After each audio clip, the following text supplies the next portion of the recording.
బులెటిన్లో బ్రేక్ ని చూస్తున్నాం. ఇంద్రకీలాద్రి దిగువన కొండ చర్యలు విరిగిపడ్డాయి. కేసు ఖండనశాల సమీపంలో ఈ ఘటన జరిగింది. గత 2 రోజులుగా కురుస్తున్న వర్షాల ప్రభావంతో కొండ చర్యలు విరిగిపడ్డాయి. భక్తులు ఎవరూ లేకపోవడంతో ప్రమాదం తప్పింది. కొండ చర్యలు పడిన ప్రదేశంలో 4 ద్విచక్ర వాహనాలు ధ్వంసమయ్యాయి. కొండ చర్యలను తొలగించేందుకు యుద్ధ ప్రాతిపదికన అధికారులు చర్యలను మొదలుపెట్టారు.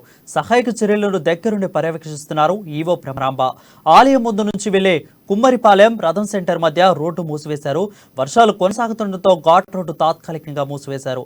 ప్రమాద సమయంలో భక్తులెవరూ లేకపోవడంతో దుర్గగుడి అధికారులు ఊపిరి పీల్చుకున్నారు.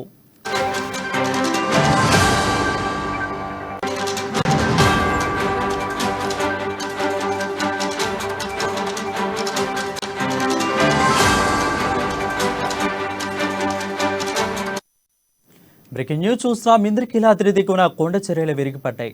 కేసు ఖండనశాల సమీపంలో ఘటన జరిగింది. గత 2 రోజులుగా కురుస్తున్న వర్షాల ప్రభావంతో కొండ చర్యలు విరిగిపడ్డాయి.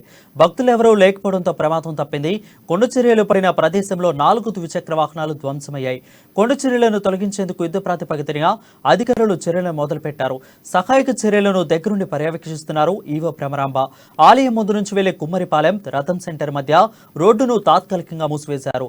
వర్షాల కొనసాగుతుండటంతో ఘాట్ రోడ్డు తాత్కాలికంగా మూసివేశారు. ప్రమాద సమయంలో భక్తులెవరూ లేకపోవడంతో దుర్గగుడి అధికారులు ఊపిరి పీల్చుకున్నారు.